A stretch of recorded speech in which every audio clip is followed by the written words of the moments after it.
Lee-Yong-soo spoke up in many public places and she was interviewed by media. I know at least 10 occasions, 10 cases. Her account is different each case. Here are 10 different stories by Ms. Lee-Yong-soo. There are 10 cases. Out of 10 cases, in 7 cases, she said she was kidnapped or abducted against her will. But in other 3 cases, she denies it. She denies forcible recruitment or abduction by the Japanese military.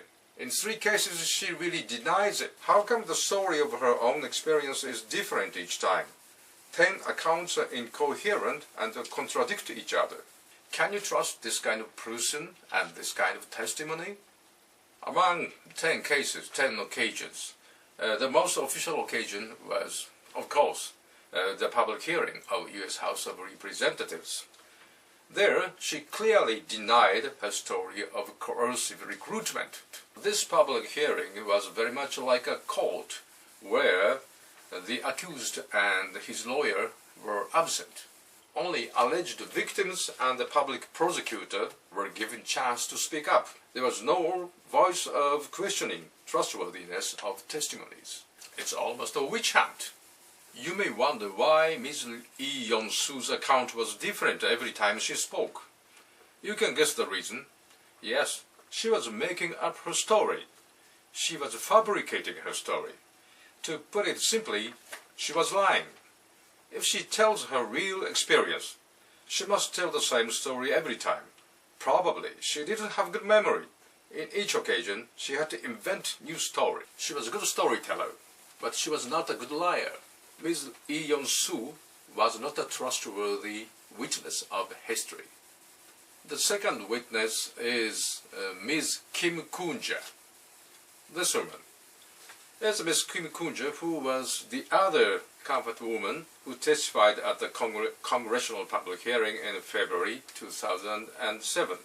According to her testimony, Ms. Kim's foster father, who was a Korean police officer, told her to go out of home to earn money at the age of 16. Kim met a Korean man who told her she had a good job for her. She was taken away by this man, and he forced her to work as a comfort woman. Probably, her foster father sold her to a Korean prostitution broker. In other words, her foster father received some money in exchange for her long-term labor contract. The money became her debt she had to pay back under the binding contract. Or maybe Ms. Kim was deceived by a prostitution broker. It's noteworthy that no Japanese was involved in Ms. Kim's case.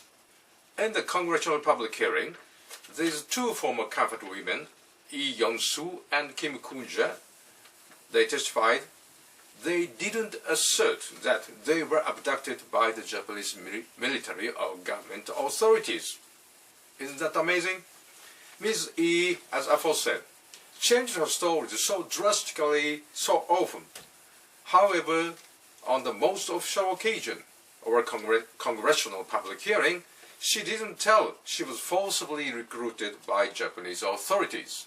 It's truly surprising that many people still believe that Ms. Kim and Ms. E had been kidnapped and forced to become comfort women by the Japanese military authority.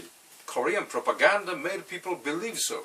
But propaganda is propaganda, not a fact. No comfort woman so far successfully proved that she was abducted by the Japanese military.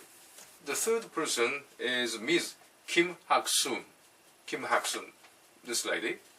Let's look at another former comfort woman, Kim Hak-soon. She was the first comfort woman who came out and spoke in public place. In December 1991, she filed a lawsuit against the Japanese government for official apology and compensation. Did she claim that she was abducted by the Japanese military and government authorities? No. Amazingly no.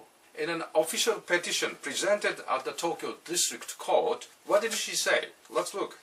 An excerpt is as follows. I quote, Kim Hak-soon's family was so poor that she had to stop going to school. She did babysitting and maid's work to earn money for her family. A Korean guy, Kim Tae-won, adopted her. When she was 14 years old, Mr. Kim, her stepfather, sent her to a Ki-sen house. Ki-sen is a traditional Korean entertainer prostitute. She stayed 3 years in the Ki-sen house. When she was 17 years old, her stepfather took her to northern China, where she had to work as a comfort woman. Her stepfather convinced her that she could make a lot of money there. In another interview, she said her stepfather received 40 yen when he sent her a Ki-sen house. Ms. Kim Hak-soon clearly stated that her stepfather forced her to become a comfort woman to pay back his debt. She was not abducted by the Japanese military or government authority. She surely deserves lots of sympathy. I feel very sad to hear her story. She was put in the custody of Ki-sen house master until she paid back the debt of her stepfather.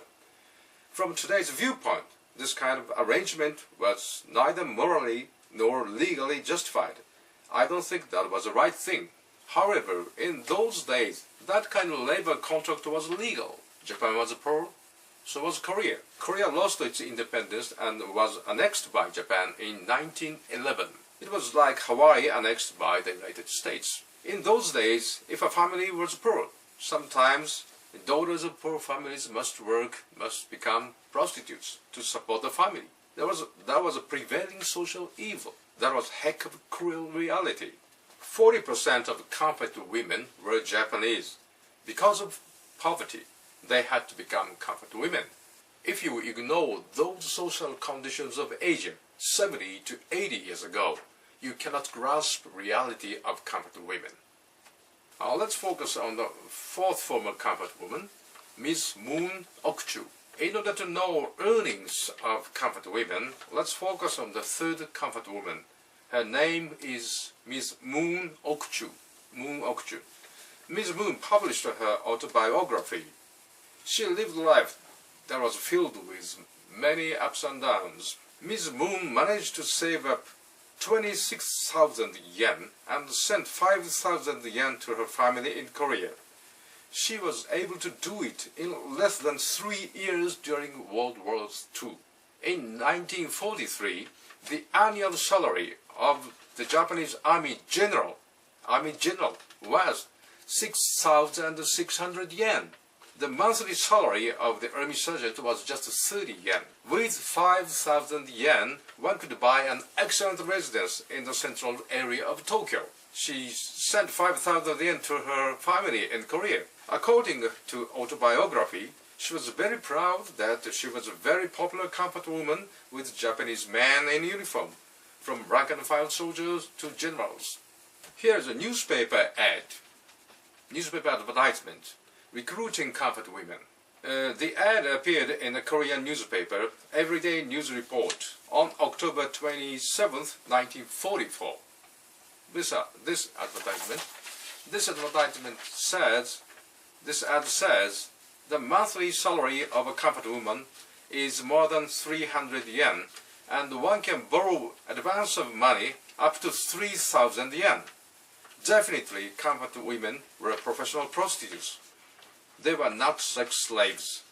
When the monthly salary of a Japanese army sergeant was 30 yen, one comfort woman could earn 300 yen monthly. How can you call her sex slave? So, what should be the conclusion after examining testimonies of former comfort women? In order to be objective, let's not listen to Japanese scholar. Let's listen to a reliable historian of South Korea. Why not? In 1992, 50 scholars of South Korea formed a research group to interview former comfort women. The leader of this group was Professor Byong-jick of Seoul University. Professor An was one of the principal authorities of modern Korean history. He had produced many empirical studies. Professor An wanted to conduct the research carefully so that it would stand up to verification of historians. But some activists opposed his academic approach, and Professor An eventually resigned this research group. December 6, year 2006, Professor Ahn appeared on Korean TV, MBC, and said, I quote, this is the words of Professor Ahn, I quote, some former comfort women have stated that they were recruited by force. However, there is not even one objective source in South Korea and Japan that supports their claims. And I quote again, there are red light districts in today's South Korea, where many current comfort women are working. Obviously, that is not the result of coercion.